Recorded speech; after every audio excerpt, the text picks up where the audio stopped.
當我們試圖回答宇宙在哪裏列速的問題時，我們遇到了許多複雜甚至矛盾的思想。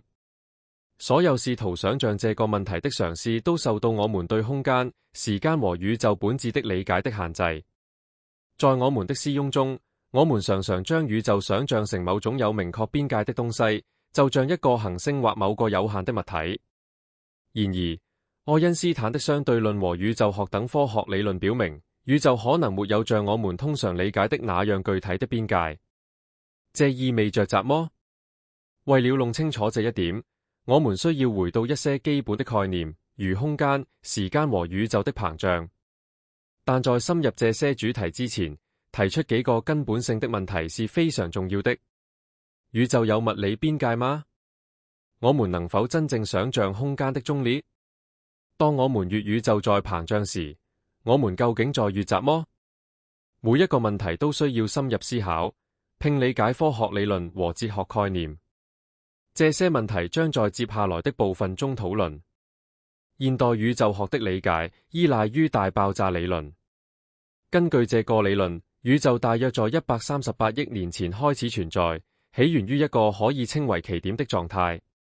這個奇點是一個極其密集和熾熱的點，發生爆炸，啟動了空間和時間的膨脹。從這個膨脹的狀態開始，我們的宇宙開始發展。一切的空間、時間和物質開始了它們的存在。有趣的是，在大爆炸模型中沒有具體的邊界，也沒有什麼地方是超出這一邊界的。宇宙本身開始在它自身內膨脹，所有的點都在相互遠離，就好像空間本身在擴展。從這個意義上閱，我們可以閱宇宙沒有傳統意義上的邊界，它不受任何外部空間的限制。並且根據廣義相對論，它只是隨着時間的推移不斷膨脹。這一觀點引發了這樣的問題：如果宇宙沒有物理邊界，那麼它在哪裏列速？答案是，也許我們永遠無法用常規術語來回答這個問題。宇宙可能是無限的，可能在時間和空間的意義上並不存在終點。在現代宇宙學中，空間、時間是一個核心概念。它是空間和時間維度的統一體，是所有物質現實的存在背景。空間、時間不是平坦或靜態的，它會受到其中的質量和能量的影響，從而發生彎曲。如果我們考慮宇宙的膨脹，就會發現它的膨脹並不像我們想象中的那樣擴展房間裡的空氣。宇宙的膨脹並不是在某個外部空間中發生的，而是空間本身在伸展。所有位於空間中的物體隨着空間的膨脹而膨脹。因此，不管我們如何努力去概念化宇宙的邊界，它們並不存在。我們通常理解的邊界根本不實用。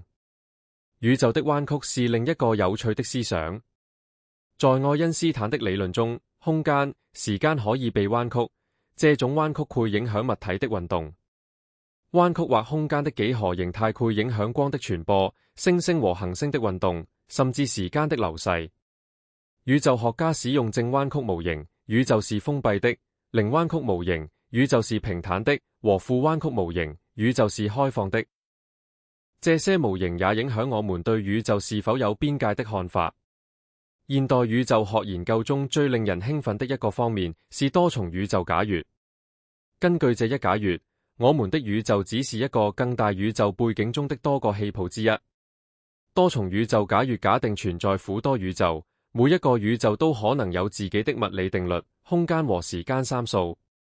有幾種多重宇宙模型，包括膨脹多重宇宙模型。這一模型假設我們所知的宇宙只是無數宇宙中的一個，每個宇宙都是由於禪獨的膨脹波而形成的。這些宇宙可能位於我們無法感知的空間中。每個泡泡宇宙都有自己獨特的物理法則、空間和時間形態。因此，如果多重宇宙假説是正確的，那麼關於我們宇宙邊界的問題就失去了意義。我們可能處在這樣的一個宇宙中，而試圖尋找它的盡頭可能是毫無意義的。總列來說，關於宇宙在哪裏列速的問題，根據我們如何定義列速這一概念，答案是多樣的。根據大爆炸理論，宇宙沒有物理邊界，它是在自身內膨脹的。空間、時間是彎曲的，宇宙可能是無限的，或者是封閉的，這取決於它的幾何形態。此外，多重宇宙假如認為我們的宇宙只是眾多宇宙中的一個，每個宇宙都有自己的定律和參數。在這種背景下，宇宙根本沒有開始或結束，因為它只是一個更複雜結構的一部分。因此，關於宇宙結束的問題依然沒有定論，可能永遠也不會有最終的答案。宇宙可能是無限的，或者它的邊界可能與我們想象的完全不同。這為我們關於人類在這個無盡且神秘的宇宙中的位置提出了更多令人驚訝和哲學性的問題。為了理解宇宙的邊界在哪裡，我們需要探討兩個關鍵但未被充分研究的概念：暗物質和暗能量。這兩者構成了宇宙中約95%的質量和能量，但它們的本質至今未解開。暗物質影響着宇宙的結構，但我們無法直接觀察到它。它就像是一種看不見的物質，連接着星系。正因為它的存在，星系才能避免因相互排斥而飛散。就像如果只有可見物質，星系可能會散開一樣。另一方面，暗能量是一種神秘的力量，它加速了宇宙的膨脹。它作用於宇宙結構，使得宇宙的膨脹加速。儘管重力的吸引力應該是減緩膨脹的，暗能量的存在本身就讓我們對宇宙的本質產生疑問。它似乎為我們打開了新的視野，或者越或苦我們還未有完全揭示它在宇宙進化中的真正作用。如果我們有一天能理解暗能量，或苦我們能領悟到宇宙及其終結的新的方面。當我們談論宇宙的邊界時，也需要記住，宇宙本身可能有未被探索的邊界，符合它自身的物理法則。例如，像哈勃常數這樣的物理法則，描述了宇宙膨脹的速度，可能會給我們提供關於我們所感知的邊界的一些線索。根據這些理論，宇宙不僅在膨脹，而且可能在某一時刻會達到它膨脹的極限，要麼是因為物理法則的改變，要麼是由於暗能量的作用。其中一個有趣的理論是，宇宙可能被事件視界所限制，這是一種在其之外我們無法獲得信息的邊界。事件在其那發生後變得對我們不可逆轉，這有點像黑洞的概念，所有穿越其邊界的東西都會消失在其點中。但是這裡出現了一個重要的問題，如果我們無法觀察到這一邊界之外的事物，那麼這條邊界是否真的存在，全是只是我們的感知？我們無法確定這個問題的答案，直到我們研究暗能量和暗物質對宇宙理論結構的影響。但這是現代天體物理學中最激動人心的問題之一。我們中的許多人習慣於將宇宙看作是一個完成的、有邊界的存在。然而，現代的宇宙學理論表明，宇宙可能沒有開始，也沒有結束。它可能不是一個空間，而是一個不斷變化的狀態，沒有物理上的限制。如果我們看一下膨脹理論，它假設宇宙在早期的存在階段迅速膨脹。那麼我們可以理解宇宙的邊界實際上可能並不存在，至少不像我們常規理解的那樣。根據這個理論，空間和時間可能只是一個連續過程的組成部分，其中所有的空間可能在永恆意義上是無限的，意味着它會不斷膨脹。許多理論，如量子力學的多世界解釋理論、脈象宇宙假說等，都對邊界的概念提出了質疑。如果我們的宇宙只是其中一個，或者它可能存在於我們無法想象的其他平行宇宙的網絡中呢？無論如何，如果我們的宇宙沒有終點，我們可能處於一個比我們想象的更加複雜的系統中。假設我們的宇宙將繼續膨脹，這將如何影響它的未來？科學家們已經在討論，如果膨脹繼續下去，最終將導致行星之間的距離變得如此遙遠，以至於從地球無法再觀察到它們。這種現象被稱為大冷卻，它可能導致一個未有可見物質和能量的狀態。宇宙可能變成一個黑暗、空曠的空間，那裡將未有任何光源。但這也苦並不是結束。船有一種關於大收縮或大坍縮的假設，認為宇宙可能會停止膨脹，開始收縮，直到它回到一個奇點的狀態，也就是它開始的地方。這一假設需要進一步的研究和觀察，但它再次質疑了邊界和時間的本質。當我們談論宇宙的終裂時，不能忽視關於這一問題的神秘和哲學觀點。苦多文化，從古代文明到現代宗教教義，都將世界的終裂看作一種象徵性的概念。也苦，我們對宇宙邊界和終裂的看法，不僅僅是一個科學問題，更是試圖理解我們在這個廣闊而神秘的宇宙中的位置。苦多哲學家曾提出過，或苦我們的宇宙不僅僅是一個物理對象，它傳承載着更深層次的本質或意義。或苦，除了我們感知到的，根本沒有真正的邊界。或苦我們正處於一個永無止境的理解和感知宇宙的過程中。總列來說，我們可以說，關於宇宙邊界的問題，實際上並沒有明確的答案。根據我們如何定義邊界，我們的理論可能配得出不同的結果。宇宙可能是無限的，像空間一樣，或者它可能有一個封閉的形態，像正彎曲宇宙中的情況。多重宇宙理論假設我們的宇宙只是無數氣泡中的一個，存在於一個更複雜的系統中。因此，關於宇宙結束的問題沒有簡單的答案，但這並不意味着它不值得探討。每一步朝向解答的前進，不僅是理解宇宙的步伐，也是我們在這個巨大且無限的世界中意識到自己位置的嘗試。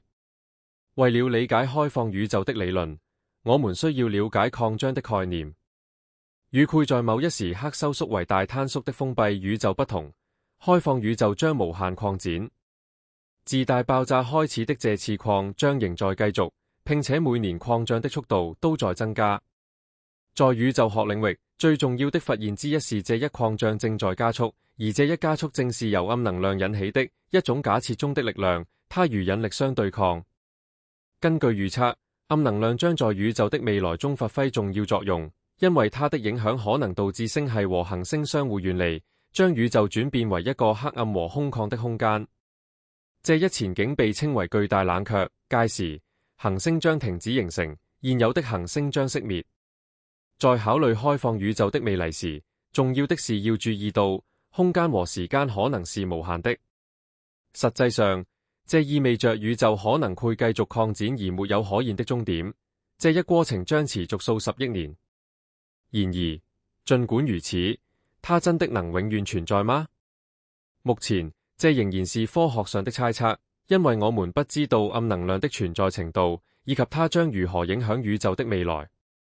如果假設我們的宇宙不是唯一存在的世界，而是無限多元中的一個，那麼關於宇宙邊界的問題將變得更加複雜且富有哲學意義。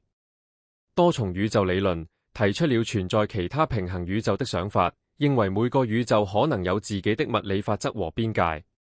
多重宇宙並不屬於經典宇宙學的範疇，而是超出了它的範圍。根據這一理論，我們的宇宙只是一個位於更廣闊宇宙空間中的氣泡，在那裡物理法則可能會有所不同。一個假設認為，我們的宇宙可能只是層次之一，而其他層次中可能存在具有獨特法則的完全不同的現實。多重宇宙提供了存在不同發展和現實形態的可能性。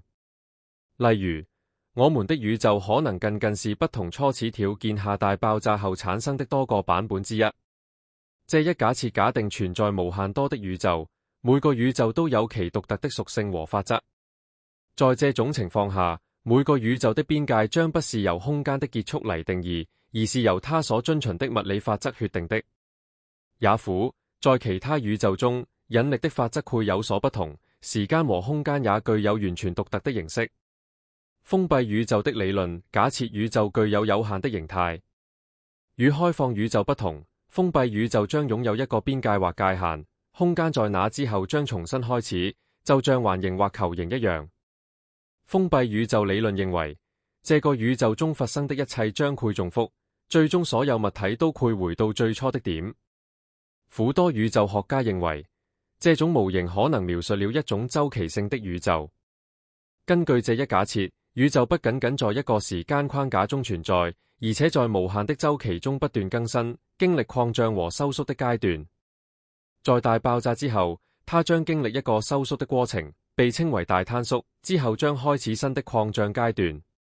這一假設的核心在於，宇宙將不斷重複生命和死亡的過程。這一觀點不僅具有科學意義，旋具有哲學意義。如果宇宙是周期性的，那麼它可能具有一個無限的生命循環，而它的存在過程本身沒有開始和結束。在宇宙學理論中，關於邊界的問題始終面臨着實驗的困難。科學界至今尚未提出一種檢驗宇宙結束在哪裡以及其邊界之外是怎麼的方式。然而，一些科學家正在嘗試通過非常遙遠的觀察、輻射研究以及宇宙微波背景輻射的研究等方法來觀察這些邊界。這些方法可能會為我們提供關於宇宙在我們可見範圍之外如何存在的線索。對於科學家來說，宇宙的邊界問題旋與極限是否存在有關。這個極限是我們無法觀察到的，不可能懷取信息。因為在某些相對論和宇宙學的模型中，假設存在一個距離的極限，物體無法交換信息或光。